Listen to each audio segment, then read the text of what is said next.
Hey y'all, this Charlie Nero. I'm coming with another video. I'm gonna be doing a review on Love&Marriage Huntsville, and let me know what y'all think about the first episode of this season. I give it roughly a 7 or 8 or whatever. Um, they pretty much just hop right on in. Get into Mel talking to her brother about filing for a divorce from Martel. Um, now look. I understand her because she like I did everything in my power to make this marriage work, but we're in the middle of a pandemic, and this man still staying gone for hours. Where you at?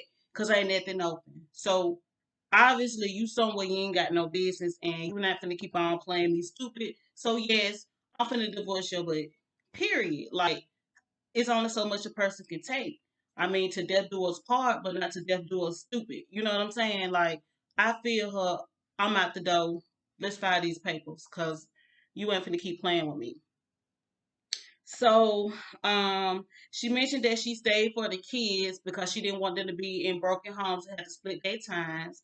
A lot of times, that's what keep people, men and women, in marriages and relationships that's not working because they want to, you know what I'm saying, keep, they're doing it for the kids, and which is the wrong reason. Like, I know it's hard separating and the kids used to both parents in the house, but I tell you one thing, your sanity is more important than anything. Like, those kids will get older, they gonna understand. You feel me? Don't be sitting here staying in situations abusing your own self because you ain't happy because you want your children to be happy with both parents. Them kids pick up on the same energy and spirits y'all pick up on. They know y'all ain't happy, and little do you know, you torturing the kids in silence because they ain't gonna say nothing, but they torture too. They feel the same way you feel for real. It's not that bad if y'all separate. So she mentioned also that he won't move out the house. You the one ain't doing right, but you won't leave out the house. You gonna force her to stay in the same house with you and deal with your cheating. That is so selfish and it ain't right. But it's been about Martel since the show started. Like, he's a narcissist and he's selfish and his ego is like big. You huge, okay? I like Martel, but he do got some flaws, and we all got them. But I hope he work on it. But the brother was like, if you need me to ride with you to move him out this house, just say the word. I'm a rider. I'm gonna do it. But um, I wouldn't have left my house with my kids and left the cheating husband there. Like, you gonna go, we're gonna figure something out, but you gonna leave. You gonna be here anyway. You staying gone for hours anyway. Go where you been there for them hours and leave me and these kids alone. I ain't gonna stop you from seeing them. I'm gonna be fair, but you ain't finna stay here and I got to leave. It ain't gonna happen. Even though the house is big enough, he could have went like downstairs in the basement, and they could have used the living space upstairs or whatever. But who want to be in the house with the cheater? Not me. You've been cheating all this time. I don't want to be with you. I mean, do right, and guess what? We'll be good. But you ain't doing right. So we get to the next scene. I'm just gonna move right along, okay? Because it's more that this. I mean, pretty much the whole episode was kind of going picking back off of Martell and Melody's marital issues or whatever in their separation. So Martell been keeping the kids, like I stated before, because Mel went to Atlanta to stay with the brother since Martell refused to leave the house. Okay. So his mama came over and he was just saying that he been like a full-time dad. She hadn't been there, and he told his mama that they getting a divorce. Let me tell you, kudos to you, mama. Because a lot of mamas don't be holding their sons accountable for when they be wrong, they be upholding them on the bull crap that they be doing. But what I did like was she held him accountable and said, it's your fault that y'all divorcing. you been messing up. You been doing wrong. So he tried to say, well, she went doing this and she went doing that. The mama was like, a woman can cook, clean, and do everything you want them to do, and you still gonna cheat. And guess what? Them was big facts. Cause guess what? They still gonna cheat. If they want to cheat, they're gonna cheat. You could be the best wife you can be. You can bring everything to the table. You could be just as beautiful as you want to be. If a man got to cheat hard, he gonna cheat. So him making excuses as to why he cheated, them excuses. You cheated because you could. You cheated because you wanted to, and you cheated because it's just in your spirit. It's no excuse. Um, and I'm gonna go ahead and say this before I forget. He said that she's bitter. Okay, she's always fussing, and she just too hard on him. Let me tell you why. Because you've been cheating for 5, 6 years, and you never gave her the opportunity to hurt. You never gave her the opportunity to get over it. You never, to me, from what we see, you never showed a real you're sorry, because you haven't been sorry, because you continue the relationship with the girl off and on, or however consistent y'all were. You continued the relationship. So how did she have time to heal from it, forgive you for it, if you never stopped? So of course she gonna be in your ass like that because you never stopped cheating. And you disregarded her feelings this whole time. And you made her look like a complete fool on TV.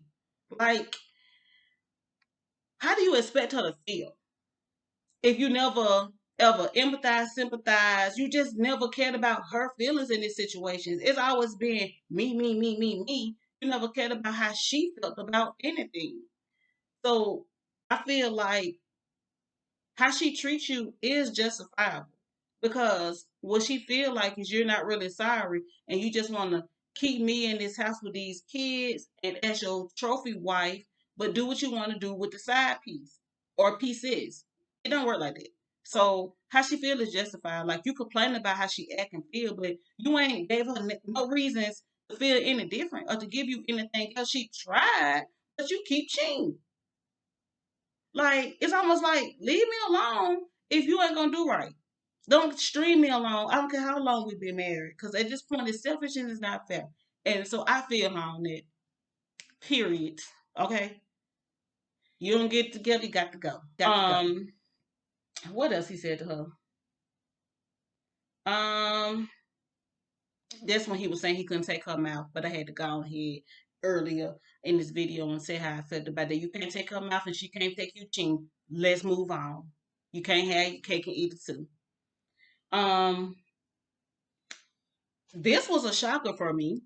Martel popped up at the Black Cigar Shop on Tisha and Marceau. And he come and basically he wanted to smooth things over and move forward because, one, you took it too far with whatever it is y'all was into it about, whatever you was really, really mad about. The one thing about it, he showed up, but he wanted to apologize, but his narcissistic behavior and his big ass ego would not allow him to really say, I apologize. He kept choking up on that word. Like, apologize and move forward, because maybe you did take things too far, because it really wasn't Marceau. Um, really trying to throw you under the bus. I feel like you just was being super extra, and you want to drag some other people into your messy situation. So it looks like it ain't just me, it's him too. What your man doing while y'all laughing at me? But you took it too far. Um, Hopefully it's genuine and they can move forward, because I really don't feel like what they was arguing about was that serious for it to go as far as it went. It should have been a brief little argument and boom, we're gonna move forward, because we've been knowing each other long enough to not be, you know what I'm saying, stuck on what somebody might have said and what somebody might have laughed at or whatever, after you put it on Front Street and you was very open about your situation and your infidelity.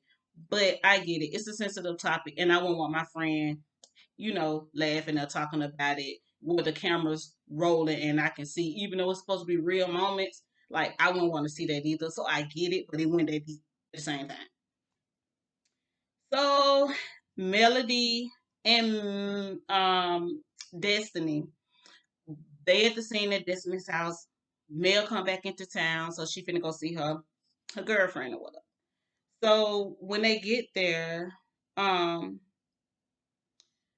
she was talking about pretty much didn't really want to go back to the house with Martel because she wasn't ready for that situation or whatever. And she get to talking about how she was with him when he didn't have no money. How she was with him when his teeth was crooked. How she was how she was with him along the ride to help build him up and get him to where help get him to where he is, right now. And one thing is true, a lot of times we build these men up for the next woman to reap the benefits of all our hard work on building this little boy up to be where he need to be as far as a man because they met fairly young. You see what I'm saying? So yeah, it happens. You can't dwell on it. You can't be mad about it. Guess what? If he couldn't be that man that you needed him to be for you, don't worry about what he been to her. Because it may look like he been everything that you thought that you built him up to be. It turns out he just as shitty as he was with her as he was with you. I mean, I don't see how anybody will change this overnight. So you may feel like she getting something better than what you got, and the whole time she suffering in silence too. Like, listen, let him go. He didn't want to love you right. He didn't want to be faithful to you. He didn't want to, you know what I'm saying? He didn't want to go by and honor his vows. Baby, let him go. Okay?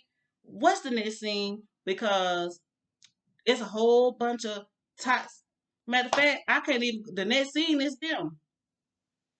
So she get back home and he hit her with that he want full custody of the kids. Now don't get me wrong, he is a great dad. He a great father or whatever. But to go so low to say you want to get full custody just to hurt her, and when you know both of y'all love these kids equally, I understand that she probably in the prime of her career with TV and she got to do a lot of interviews, she got to do a lot of traveling and all of that. Do not try to take the girl kids from her. Like y'all do some joint equal custody and quit playing. Like you already hurt her enough with the cheating. Now since she don't want to be with you because you won't stop cheating, now you want to hurt her and try to be spiteful with this divorce. It's wrong. And somebody need to tell you wrong. But I guess if the mama telling you you're wrong and you still feel like you're right, who else can tell you anything different? But I feel her like I would have went out too. And if and it ain't no if them children told her you to have her around that girl, you wrong. And I believe you had her around that girl because you wanted them children to go back and tell her that they've been around that girl. But if that girl listen up, girl, he ain't gonna give you nothing more than what he gave his wife. It may be all fine and good and fun now because you can send him back and all of that. But when he become yours, you gonna get that same treatment. You're gonna be unhappy. You're gonna have a lot of sleepless nights. You're gonna be crying. You're gonna be looking stupid. And you're gonna be like, damn, I wish I would have just left him where he was because this ain't what I want. He gonna put you through the same shit that he put Melody through. You ain't gonna get nothing different. It's all fun. It's all fun now. But when that listen, you gonna see if you better know like she knew. Don't let it be that many. Shit, it been that many years, 6 years, and you still there. You gonna see. I don't want to speak no karma on you, but it's gonna come tenfold. Cause he, as you see him doing these interviews, he ain't for you, baby. He not for you either. He's for himself, and he's selfish. I like Martel, but when it comes to that, it's just that. So that's my review on Love and Marriage Huntsville. The first episode of this season. I don't know why it's still saying season 2. I felt like it should be season 3, but however they doing it, that's my review on that. Don't forget to subscribe to my channel. Thumbs up this video. Leave me a comment. Let me know what you think about this episode. That's all I got on that. Until next time, you guys. Peace.